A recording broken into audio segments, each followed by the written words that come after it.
তো আমাদের কিন্তু এটা জানা উচিত যে গীতা কোথা থেকে এলো, এটা জানার প্রয়োজন আছে। কিন্তু গীতা বলতে, গীতা কি?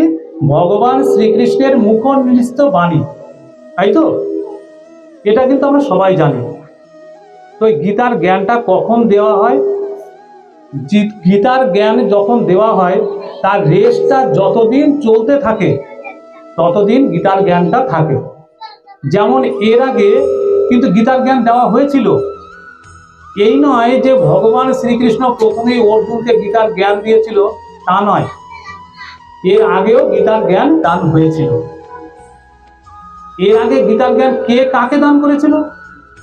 যখন গীতার জ্ঞানের প্রয়োজন হয় তখনই কিন্তু গীতার জ্ঞান দেওয়া হয়। কারণ প্রথম দেওয়া হয়েছিল সূর্যদেব বিবস্বানকে গীতার জ্ঞান দিয়েছিল। প্রথম গীতার জ্ঞান দিয়েছিল সূর্যদেব বিবস্বানকে। তারপর দিয়েছিল এই সূর্যদেব মনুকে। মনুকে ব্রহ্মার মানস পুত্র, ব্রহ্মার মানস পুত্র মনু, এই মনুকে গীতার জ্ঞান দেওয়া হয়েছিল।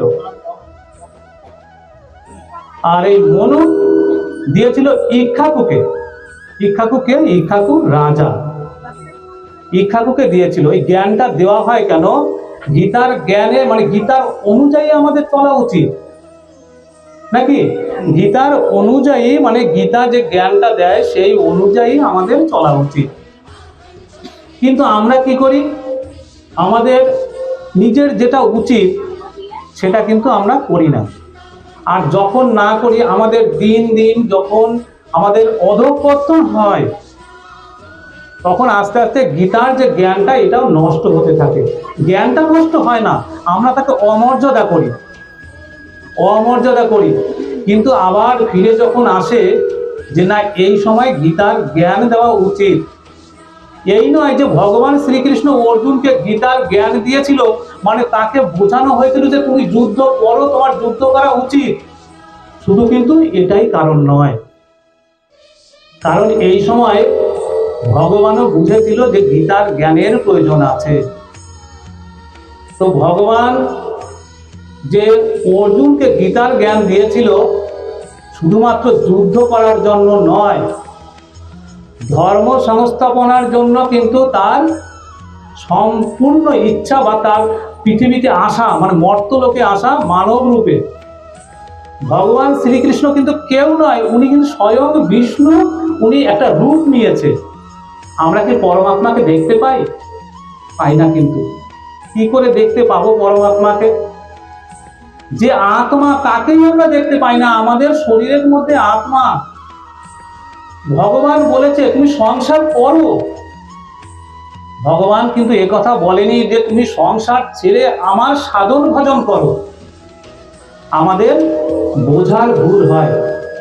আমরা অনেকে গ্রন্থ অধ্যয়ন করি না, ভাগবত পাঠ গীতা পাঠ শুনতে চাই না, যার জন্য আমরা কিন্তু ভুলভাবে নিজেকে পরিচালনা করি।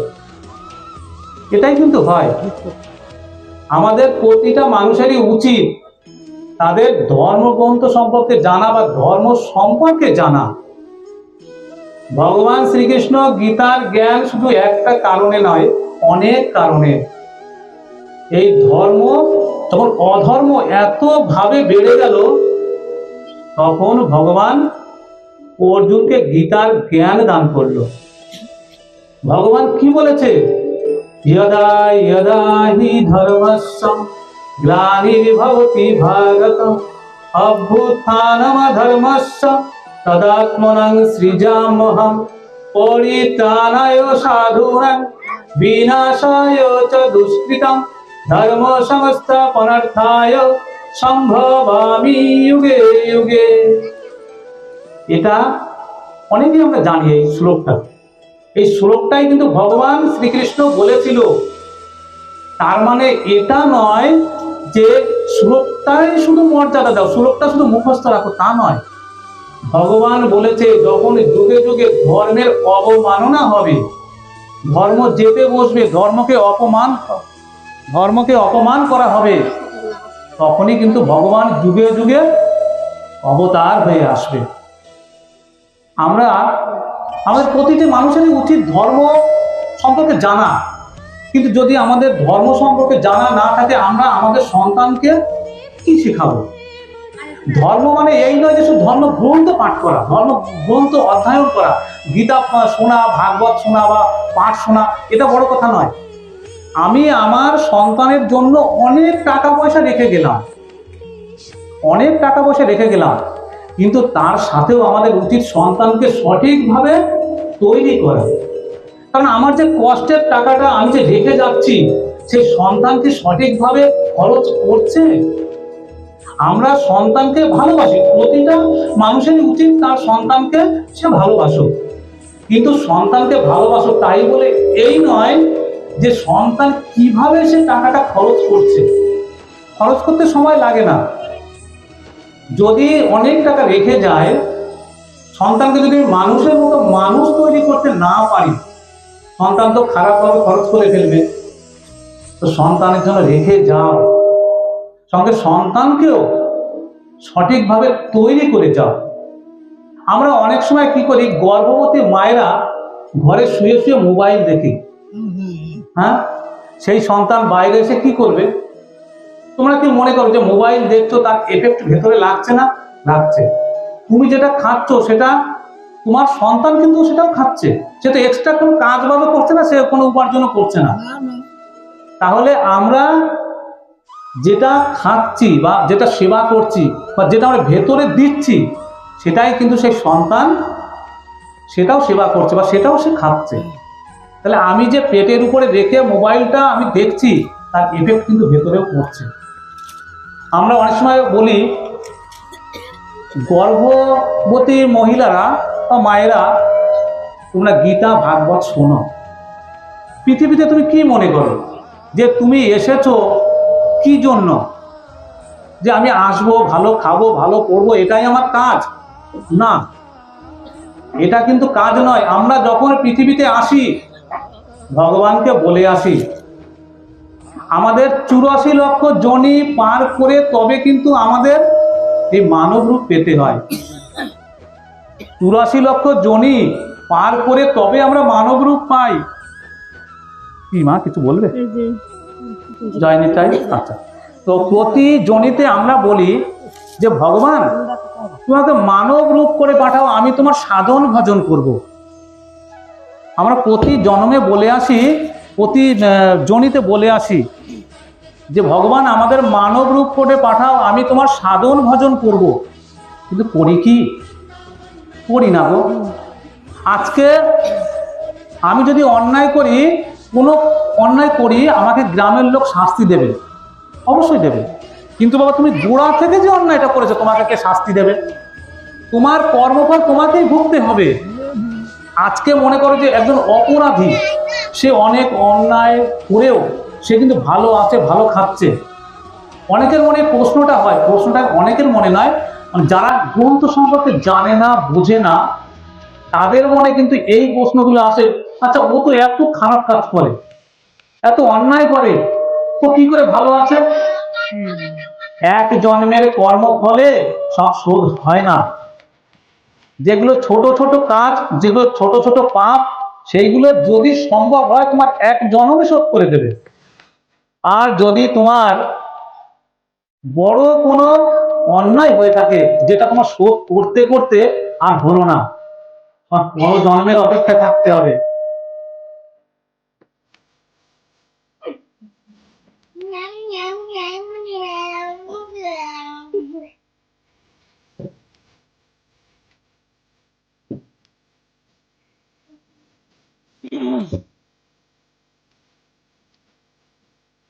তো এটাই বলি যে প্রতিটি মানুষের গীতা অধ্যয়ন করা অবশ্যই প্রয়োজন।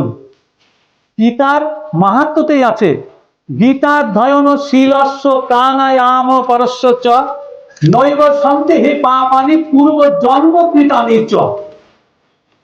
অর্থাৎ তুমি যত বড়ই পাপ করো না কেন, তুমি যত বড়ই পাপ করো না কেন, গীতাধ্যয়ন যদি করো, সঠিকভাবে প্রতিদিন গীতাধ্যয়ন করো, তোমার পূর্ব জন্মের যে পাপ তা ক্রিয়াশীল হবে না।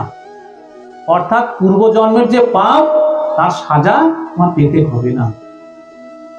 আমরা প্রতিটি মানুষকে বোঝানো উচিত, তোমরা গীতা অধ্যয়ন করো।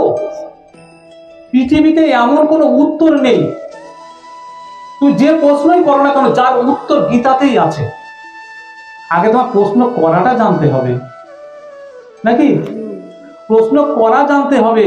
যা খুশি তাই প্রশ্ন করলে হয় না। যেটা সঠিকভাবে জীবনে পরিচালনা করতে গেলে, চলতে গেলে যে প্রশ্নগুলো আমাদের প্রয়োজন, এমন কোনো প্রশ্ন নেই, মানে উত্তরও নেই যে যার প্রশ্ন গীতাতে নেই। মানে যে প্রশ্নই করো যার উত্তর গীতাতে নেই।